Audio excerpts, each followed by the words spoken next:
ମୋ ନାଁ ଗାମାରେ ମିଲ୍ ସିଂ ଏବେ ମୁଁ ସମାଜସେବୀ। ଯାହା ଯୋଉ ଧର୍ମାନ୍ତରୀକରଣ ହଉଛି କିମ୍ବା ଆଦିବାସୀ ଲୋକ ଧର୍ମ ପରିବର୍ତ୍ତନ କରୁଛନ୍ତି,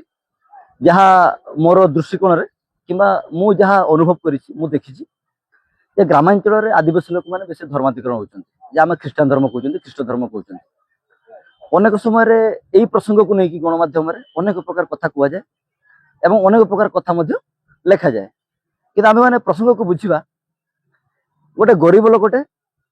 ଯେତେବେଳେ ତା ପାଖକୁ ପ୍ରଶାସନ ପହଞ୍ଚୁନାହିଁ, ଯେତେବେଳେ ସେ ଭୋକରେ ରହୁଛି, ଶୋଷରେ ରହୁଛି ଏବଂ ଯେତେବେଳେ ସେ ଦାରିଦ୍ର୍ୟତା ମଧ୍ୟରେ କାଳାତିପାତ କରୁଛି ଏବଂ ସେ ଯୋଉ ଅଭାବ ଅସୁବିଧାରେ ଯେତେବେଳେ ଗୋଟେ ପଶୁ ଭଳିଆ ଘୁଷୁରି ଭଳିଆ ସେ ଜୀବନ ଯାପନ କରୁଛି, ସେଇ ସମୟରେ ତାକୁ କିଛି ଗୋଟେ ସାହାଯ୍ୟର ଆବଶ୍ୟକତା ରହୁଛି। ଯେତେ ସାହାଯ୍ୟର ଆବଶ୍ୟକତା ରହୁଛି, ସେଇ ସମୟରେ ମିଶନାରୀ ମାନେ କଣ କରୁଛନ୍ତି,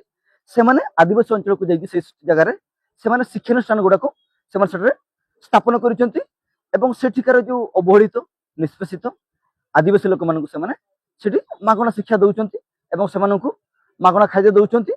ଏବଂ 15-20 ବର୍ଷ ପରେ କିମ୍ବା 2-3 ଦଶନ୍ଧି ପରେ ସମୟ କ୍ରମେ ସେମାନଙ୍କର ଶିକ୍ଷାଗତ ଜୀବନରେ ଏବଂ ସାମାଜିକ ଜୀବନରେ ଏବଂ ଯାହା ତାଙ୍କର ଓଭରঅଲ୍ ଡେଭଲପମେଣ୍ଟ ହଉଛି ଏବଂ ସେମାନେ ସେ ସଂସ୍ଥା ସହିତ ସେମାନେ ଅନୁବନ୍ଧିତ ହେଇକି ରହୁଛନ୍ତି କିମ୍ବା ସଂଶ୍ଳିଷ୍ଟ ହେଇକି ରହୁଛନ୍ତି। ଏଇ କଥାଟାକୁ କେବଳ ଯାହା କୁହାଯାଉଛି ଧର୍ମାନ୍ତରୀକରଣ। କିନ୍ତୁ ଏଇଠି ଆମେ ମାନେ ଦେଖିବା, ବର୍ତ୍ତମାନ ସୁଦ୍ଧା ବି ଓଡ଼ିଶାରେ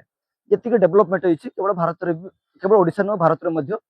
ଆଗରୁ ଏଠି ଶିକ୍ଷା ବ୍ୟବସ୍ଥା ଓଡ଼ିଶାରେ ସେତିକି ସୁଦୃଢ଼ ନଥିଲା। ଯେ ଆପଣମାନେ ମଧ୍ୟ ଜାଣିଛନ୍ତି, ବାରିପଦାରେ ବି ଯାହା ଯେତିକି ଶିକ୍ଷାନୁଷ୍ଠାନ ଗୁଡ଼ିକ ଗଢ଼ି ଉଠିଛି, ଯେମିତି ଆପଣଙ୍କର ଗୁଡ଼ା ଇଂଲିଶ ମିଡିୟମ ଗଢ଼ି ଉଠିଛି, ମିଶନାରୀ ସ୍କୁଲ ଗୁଡ଼ିକ,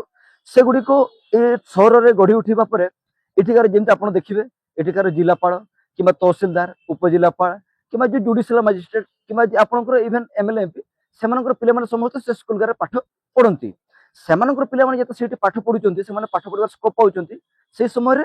ସେମାନଙ୍କୁ କାହିଁକି ଧର୍ମାନ୍ତରୀକରଣ ଟେଗଟା ଲଗାଯାଉନି? କିନ୍ତୁ ଯେତେ ଜଣେ ଗରିବ ସାଧାରଣ ଲୋକଟେ ଯିଏ ଭାତ ଖାଉନଥିଲା, ତାକୁ ଖାଇବା ପାଇଁ ଜଣେ ଦେଲେ, ଯିଏ ଲଙ୍ଗଳା ହେଇକି ଥିଲା ତାକୁ ସେମାନେ ଗୋଟେ ଗାମୁଛାଟା ଦେଲେ, ସେ ଦେହରେ ଗାମୁଛା ବାନ୍ଧିଲା ଏବଂ ବିବଶ ରହି ପଡିଥିବା ଅବସ୍ଥାରେ ତାକୁ ଯୋଉମାନେ ଦେହକୁ ସେମାନେ ତାଙ୍କୁ ଆବରିଛନ୍ତି, ତାକୁ ଇଜ୍ଜତ ଦେଇଛନ୍ତି, ସେ ମୂର୍ଖ ହେଇକି ରହିଥାନ୍ତା, ତାକୁ ସେମାନେ ପାଠ ପଢେଇଛନ୍ତି, ସେମାନେ ତାକୁ ଶିକ୍ଷାଦାନ କରିଛନ୍ତି ଏବଂ ସମାଜରେ, ସଂସାରରେ, ବ୍ୟବସ୍ଥାରେ ଯାହା ଅଛି ତାକୁ ସେ ପାଠ ପଢିବା ଦ୍ୱାରା ଯୋଉ ଆଲୋକଟା ସେ ପାଇଲା ଏବଂ ସେଥିପାଇଁ ସେ ସମାଜରେ ଗୋଟେ ଶିକ୍ଷିତ ବ୍ୟକ୍ତିତ୍ୱର ସେ ପରିଚୟ ପାଇଲା। ଏଇ କଥାଟାକୁ କେବଳ ଆଦିବାସୀ ମାନଙ୍କ କ୍ଷେତ୍ରରେ ଧର୍ମାନ୍ତରୀକରଣ ସେମାନଙ୍କୁ କୁହାଯାଉଛି। ନିଶ୍ଚିତ ଭାବରେ ବର୍ତ୍ତମାନ ସରକାର ନିଶ୍ଚିତ ଭାବରେ ଏଇ କଥାକୁ ମୁଁ ସ୍ୱୀକାର କରୁଛି। ବର୍ତ୍ତମାନ ଓଡ଼ିଶାରେ ଯାହା ଓଏଭି ଚାଲିଛି, ଆଜିକୁ 10-12 ବର୍ଷ ହେଲା ଚାଲିଛି, ତାହା ଦ୍ୱାରା ଓଡ଼ିଶାରେ ଶିକ୍ଷା କ୍ଷେତ୍ର ବୈପ୍ଳବିକ ପରିବର୍ତ୍ତନ ହେଇଛି। ଏବେ ଯୋଉ 3-4 ବର୍ଷ ହେଲା ଆମର ବ୍ଲକ ୱାଇଜ ଇଏମଆର ସ୍କୁଲ ଖୋଲା ଯାଉଛି ସିବିଏସଇ ର, ସେଥିରେ ଶିକ୍ଷାର ବୈପ୍ଳବିକ ପରିବର୍ତ୍ତନ ଆସିଛି। ଆମେ ମାନେ 25 ବର୍ଷ ତଳକୁ ଫେରିଯିବା,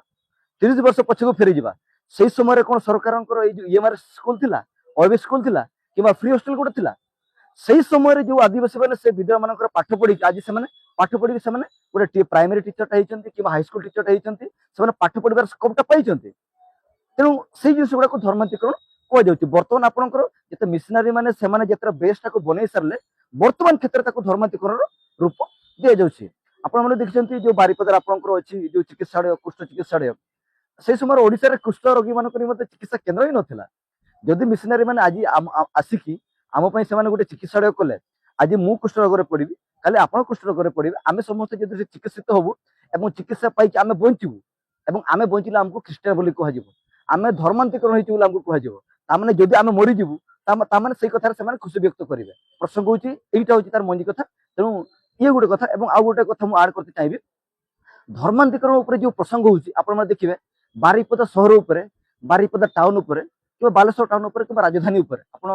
ଦେଖିଛନ୍ତି କେବେ ମଧ୍ୟ ଧର୍ମାନ୍ତରୀକରଣ ନେଇକି କେବେ କେସ୍ ହଉଛି କିମ୍ବା କୋଉ ପାଳକ କିମ୍ବା କୋଉ ଫାଦର କିମ୍ବା କୋଉ ସିଷ୍ଟର ସେମାନଙ୍କୁ ଗିରଫ କରାଯାଉଛି କିମ୍ବା ତାଙ୍କ ନାଁରେ କିଛି କେସ୍ ହଉଛି କି? କୌଣସି କେସ୍ ହଉନି, କାରଣ ସେଥିରେ ତ ଏସପିଙ୍କର ପିଲା ସେ ସ୍କୁଲରେ ପାଠ ପଢୁଛନ୍ତି, ଏସଡିପିଓଙ୍କର ପିଲା ସେଠି ପାଠ ପଢୁଛନ୍ତି, ସେଠି କଲେକ୍ଟରଙ୍କ ପିଲା ପାଠ ପଢୁଛନ୍ତି, ସେଠି ତହସିଲଙ୍କ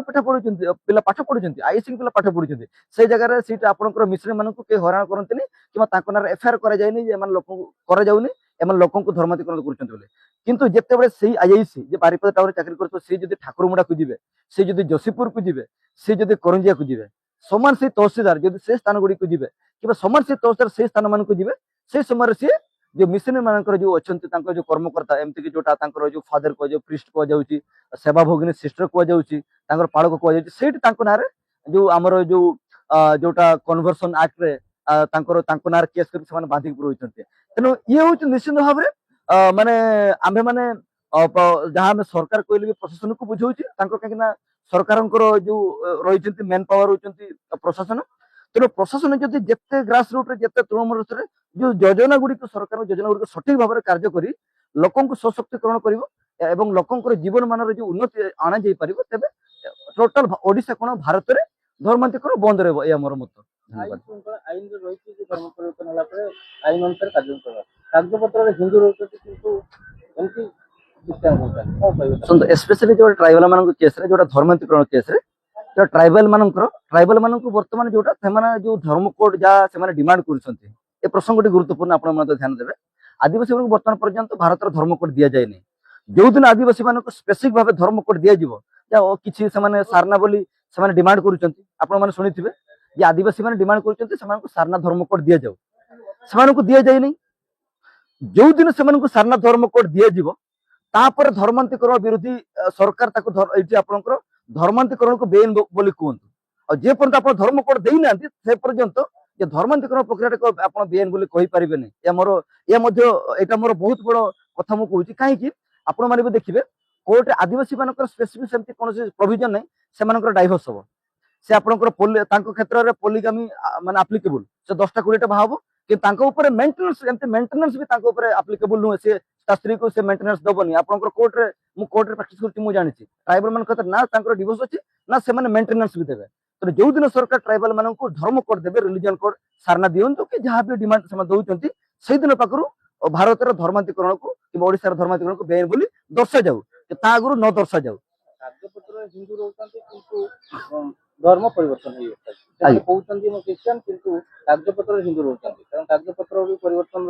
ରହିଛି ରହିଛି